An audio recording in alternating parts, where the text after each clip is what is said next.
Dans le milieu naturel, dans les pays où vivent ces tigres, où vivent les tigres, eh bien, il y a des gens qui travaillent dur sur le terrain pour éviter cette disparition imminente. On estime que les 3000 tigres actuellement n'en ont plus que pour 20 ans s'il n'y a pas davantage de protection mis en place. Alors, il y a plusieurs pays qui font des choses importantes.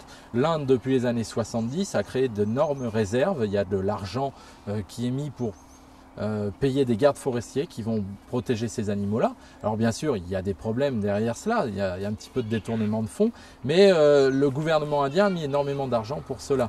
Il y a aussi des associations et des gens qui sont impliqués. Alors par exemple au Cambodge, et ça c'est unique dans l'Asie du Sud-Est, il y a une brigade faune sauvage qui a été constituée, et les gens qui sont d'anciens mercenaires militaires sont des gens qui vont recueillir, protéger tous les animaux issus du trafic au Cambodge, et ces gens-là sont incorruptibles. Donc ça c'est un exemple très concret, et l'argent vient de parcs zoologiques mais aussi de fondations, des fondations américaines, etc.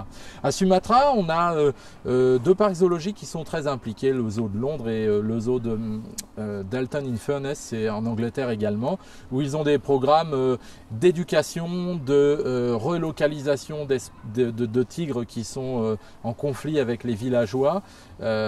Et donc cet argent est très très important puisque les gens qui sont directs, qui habitent proches des forêts, peuvent percevoir le tigre comme quelque chose de néfaste, pas uniquement parce qu'il va manger un petit peu de bétail, mais parce qu'il peut aussi être dangereux vis-à-vis de l'homme.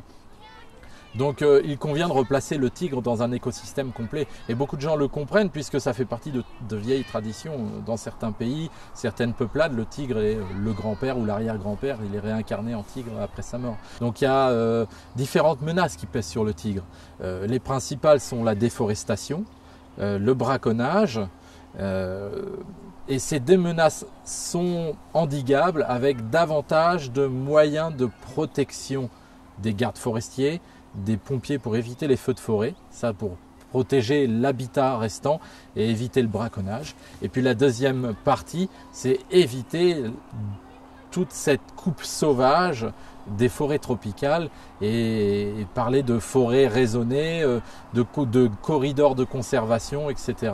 pour vraiment limiter les effets de la déforestation qui est accrue. Donc le tigre est une espèce asiatique uniquement, et bien on le sait, en Asie c'est quand même le continent où la démographie est la plus forte, donc il y a la pression qui est très très importante, la demande en bois, la demande en culture est très importante. Donc le tigre au jour d'aujourd'hui, qui est le plus gros des félins, est en train de perdre face par rapport au plus gros des primates que nous sommes.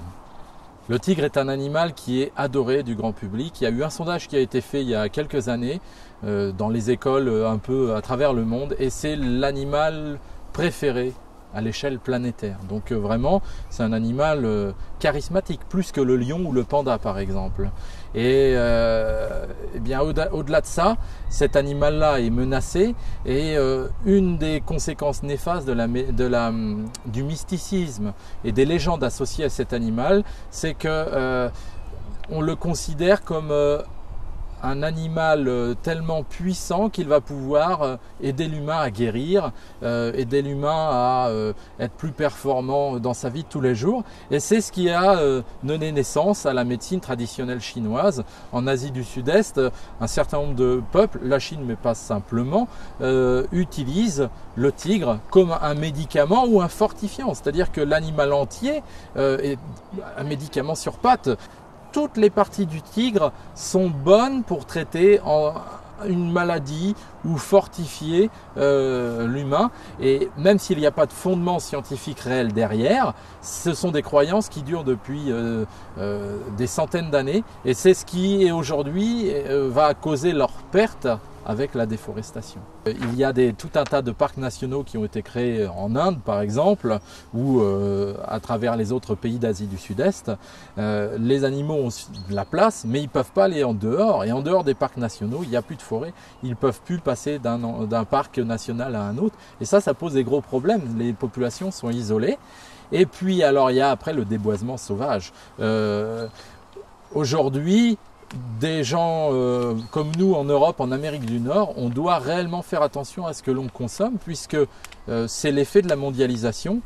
Quand on va dans un magasin de bricolage, jardinage, ou quand on va chercher des produits alimentaires, on peut, sans le savoir et inconsciemment, être responsable de la disparition des tigres, en partie. Tout simplement parce que aujourd'hui, dans les forêts tropicales, d'immenses quantités de forêts sont abattues pour planter des palmiers ou d'autres, de l'eucalyptus, etc., d'autres végétaux qui vont fabriquer de l'huile, donc l'huile de palme par exemple, ou de la pâte à papier, où les bois vont être, les bois extraits, les bois précieux vont finir en salon de jardin. Donc en fait concrètement, quand on va acheter un salon de jardin en tech dans une grande enseigne de jardinage, quand on va acheter des pâtes à tartiner très connues ou un certain nombre de choses, des produits alimentaires, il y a écrit graisse végétale ou huile de palme, et ben concrètement on tue les tigres, les orang-outans, les panthères nébuleuses, tout un tas d'animaux à l'état sauvage. Et ça c'est sans le vouloir, je veux dire, vous et moi on ne veut pas, quand on va faire nos courses, être responsable de la disparition de ces animaux.